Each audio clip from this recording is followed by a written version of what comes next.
ఓం శ్రీ ఓం శ్రీ శివభక్త మార్కండేయాయ నమః. ఓం శ్రీ లలితా పరమేశ్వర్యై నమః. ఓం శ్రీ లక్ష్మీనారాయణయై నమః. సిరిసిల్ల పద్మశాలి కుల బంధువులకు, హిందూ బంధువులకు, అన్ని సంఘాలకు నమస్కారాలు. ఈరోజు ఒక ముఖ్యమైనటువంటి అంశంతో మీడియా ద్వారా ప్రెస్ క్లబ్ నుంచి మీకు ఒక విన్నపాన్ని తెలియజేస్తున్నాను. సిరిసిల్ల అనగానే ఆధ్యాత్మికంగా చూస్తే రెండు దేవాలయాలు మన ముందు కనబడతాయి. ఒకటి ఈ సిరిసిల్ల పేరుతోటి, శ్రీశాల పేరుతోటి వెలిసినటువంటి శ్రీ లక్ష్మీ వెంకటేశ్వర స్వామి దేవాలయం ఒకటైతే, మరొకటి పద్మశాలీల కులదేవత అయినటువంటి కులదైవమైనటువంటి శ్రీ మార్కండేయ స్వామి దేవాలయము ప్రధానమైనటువంటి. అయితే సిరిసిల్లలో అత్యంత ప్రాచీనమైనటువంటిది, అత్యంత పురాతనమైనటువంటిది, అత్యంత విశిష్టమైనటువంటిది దేవాలయము శ్రీ శివభక్త మార్కండేయ స్వామి దేవాలయము ఉన్నటువంటి విషయము సిరిసిల్ల ప్రజలతో పాటు రాజన్న సిరిసిల్ల జిల్లా ప్రజలందరికీ సుపరిచితమే. అయితే కొన్ని నిర్ణయాలతో శ్రీ శివభక్త మార్కండేయ స్వామి దేవాలయాన్ని జీర్ణోద్ధారణ చేసి కొంతవరకు దాతల సహకారంతో దాని పునర్నిర్మాణం కోసం పద్మశాలి సంఘం ప్రయత్నం చేసింది. అందుకు దాతలందరికీ కూడా మేము ధన్యవాదాలు మొదటగా తెలియజేస్తున్నాం. అయితే ఆ గుడి ఇంకా అభివృద్ధి చేయాలి, నిర్మాణాన్ని సంపూర్ణం గావించాలనేటువంటి ఒక కృత నిశ్చయంతో శ్రీ మార్కండేయ స్వామి జయంతి మహోత్సవ సమితి గత 2 నెలలుగా దేవాలయాల ఆధారంగా 22 సమావేశాలు మరియు పురోహితులతోటి మరొక సమావేశాన్ని మొన్న శివాలయంలో పెట్టి ఈ దేవాలయ పునర్నిర్మాణాన్ని ఏ విధంగా ముందుకెళ్దాం అనేటువంటిది ఒక కార్యాచరణ రూపాన్ని మేము మీ ముందుకు తీసుకొచ్చేటువంటి ఒక ప్రయత్నం చేసినాం. ఇదందరికీ ప్రజలందరికీ కూడా తెలియజేసినాం. అయితే ఈ దేవాలయాలను ఆధారంగా చేసుకొని శ్రీ శివభక్త మార్కండేయ స్వామి దేవాలయాన్ని ఏ విధంగా పునర్నిర్మాణం చేద్దామనేటువంటి విషయం ఈ 22 సమావేశాల ద్వారా మొదలు శాంతినగర్ నుంచి మొదలుకొని భూపతి నగర్ వరకు, అదేవిధంగా చంద్రంపేట నుంచి మొదలుకొని సాయినగర్ వరకు ఈ 22 సమావేశాలను పూర్తి చేసి ప్రజల యొక్క అభిప్రాయాలను, కుల బంధువుల యొక్క అభిప్రాయాలను, వాళ్ళ యొక్క సమ్మతిని తీసుకొని ఆధ్యాత్మిక చైతన్యం వైపుగా శ్రీ మార్కండేయ స్వామి జయంతి మహోత్సవ సమితి శ్రీ మార్కండేయ దేవాలయ నిర్మాణానికై ఒక అడుగు వేసింది.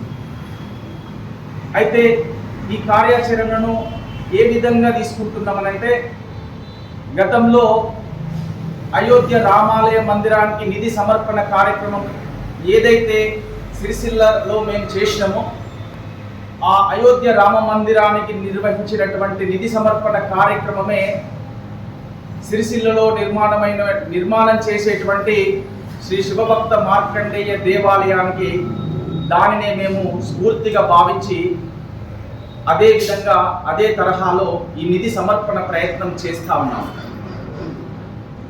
ఈ దేవాలయ పునర్నిర్మాణంలో ప్రతి హిందూ బంధువు, ముఖ్యంగా పద్మశాలీలందరూ కూడా కలిసి వచ్చి తను మను ధనాన్ని ఈ నిధి సమర్పణకి ఇచ్చి ఆ భగవంతుని యొక్క కృపకు మనమందరం పాత్రులమవుతూ ఒక మనందరి యొక్క సంఘటిత శక్తికి, మనందరి యొక్క ఆత్మ గౌరవానికి, మన యొక్క స్వాభిమానానికి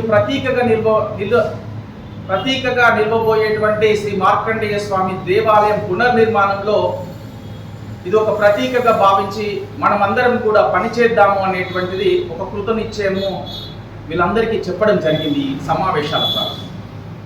ఈ సమావేశాలతోటి మాకు వచ్చినటువంటి రెస్పాన్స్ ఏంటంటే, ప్రతి ఒక్కరు కూడా అన్నిటికంటే సిరిసిల్లలో ఇప్పుడు ముఖ్యమైనటువంటిది ఈ గుడి నిర్మాణంలో మేమందరం భాగస్వాములం అవుతాం.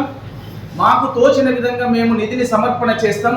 గుడి నిర్మాణంలో సామాన్యుడి నుంచి సంపన్నుడి వరకు తరతమ భేదాలను వదిలి అందరం హిందువులం కూడా ఇందులో మేము సంఘటితమై ఈ గుడి పునర్నిర్మాణం చేస్తామనేటువంటిది ఒక ఏకీకృతమైనటువంటి భావన మా ముందుకు వచ్చింది. అదే భావనను మీ ముందుకు తెలియజేస్తున్నాం, మిగతా ప్రజలందరికీ కూడా తెలియజేస్తున్నాం. అయితే ఈ 2 నెలల సుదీర్ఘ కార్యాచరణలో అనేకమైనటువంటి విషయాలు ప్రస్తావనకు వచ్చినాయి. అయితే ఒక ఏకీకృత భావన ఏంటంటే గుడిని అయితే మనం అందరం కలిసి నిర్మిద్దాము, మనం అందరం భాగస్వామ్యం అవుతాం అనేటువంటిది ప్రాతిపదికగా తీసుకొని ఈ కార్యాచరణ ఎప్పుడు అనేటువంటిది అందరూ అడుగుతూ ఉన్నారు. మా వంతు నిధిని మేము సమర్పణ చేస్తామని ముందుకు వస్తున్నారు. కావున మేము మీడియా ద్వారా ఏంటంటే ఒక వారం 10 రోజుల లోపల ఒక ప్రాక్టికల్గా అత్యంత పారదర్శకమైనటువంటిది జవాబుదారీతనంగా ఉండేటువంటి ఒక కార్యాచరణను మేము రూపొందించాము. ఆ కార్యాచరణను మరొక్కసారి మీడియా మిత్రుల ద్వారా వారందరి యొక్క సహకారంతో అన్ని సంఘాలను కలుపుకొని మరొక్క సమావేశాన్ని మీడియా ముందుకు తీసుకొచ్చి ఇట్టి విషయాన్ని ప్రజలందరికీ తెలియజేసి నిధి సమర్పణలో మనమందరం భాగస్వామ్యం అయిదాం అనేటువంటిది ఆలోచనను మీడియా ద్వారా మీకు తెలియజేస్తున్నాం. కనుక రాబోయే శ్రీ లలితా పరమేశ్వరి, శ్రీ లక్ష్మీనారాయణ సహిత శ్రీ మార్కండేయ స్వామి దేవాలయంలో ప్రతి ఒక్కరం కూడా తను మన ధనాన్ని ఈ నిధి సమర్పణకు ప్రారంభించేటువంటి కార్యక్రమంలో ప్రతి ఒక్కరూ మీ యొక్క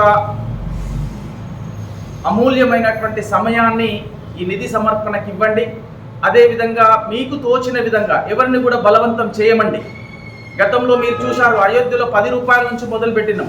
దీనికి ఒక 100 రూపాయల నుంచి మొదలుకుంటే మీకు తోచిన విధంగా మీ మనస్ఫూర్తిగా ఎంత ఇచ్చినా భగవంతునికి చెందుతుంది అనేటువంటిది ఒక ఆలోచన. ప్రతి రూపాయి కూడా మేము అకౌంట్ ద్వారానే తీసుకొని ఆ అకౌంట్ నుంచే విత్డ్రా చేసే విధంగా ఒక కార్యాచరణను రూపొందించాము. ఆ కార్యాచరణను కూడా మీ అందరికీ త్వరలో వెళ్ళబుచ్చుతాం. అయితే ప్రతి రూపాయి భగవంతునికి ఇచ్చేటువంటి మీ కష్టార్జితమైనటువంటి సొమ్మును శ్రీ మార్కండేయ భగవానునికి దేవాలయానికి సమర్పించాలనేటువంటి ఒక కృతనిశ్చయంతో సామాన్యులను అందరినీ కలుపుకొని సంపన్నుడి వరకు కూడా ఈ గుడిలో భాగస్వాములను చేద్దామనేటువంటి ఒక ఆలోచన చేసినాం. కనుక మన యొక్క హిందూ సంఘటన శక్తిని, మన యొక్క కులదైవమైనటువంటి మార్కండేయ స్వామితో పాటు శ్రీ లలితా పరమేశ్వరి అమ్మవారు, అదేవిధంగా శ్రీ లక్ష్మీనారాయణ స్వామి వారి యొక్క గుడిని కూడా ఉప ఆలయాలను ఇక్కడ ప్రతిష్ఠించబోతున్నాము. ఇట్టి కార్యక్రమానికి అన్ని సంఘాలు అందరం కూడా సమీకృతమై ఒకటే దిశగా వెళ్ళి ఈ గుడి పునర్నిర్మాణాన్ని సంపూర్ణం చేద్దాము. అందుకోసమని అతి త్వరలో వారం 10 రోజుల లోపల ఈ కార్యాచరణను మొదలు పెడుతున్నామని తెలియజేస్తున్నాం. కావున ప్రతి ఒక్కరికి మీ అందరికీ నమస్కరించి తెలియజేస్తున్నాం, ఈ గుడి మనది, మనందరిది. మనం అందరం కూడా ఈ గుడిలో భాగస్వామ్యం అవుదాం. ఈ గుడి సంపూర్ణంగా చేసేటువంటి నిధి సమర్పణలో ప్రతి ఒక్కరూ తమ వంతు బాధ్యతగా మీకు తోచిన విధంగా సహాయం చేసి గుడిని సంపూర్ణంగా నిర్మాణం గావించి ఆ భగవంతుని యొక్క కృపకు మనం అందరం పాత్రలం అవుదాం. జై మార్కండేయ, జై జై జై జై జై మార్కండేయ.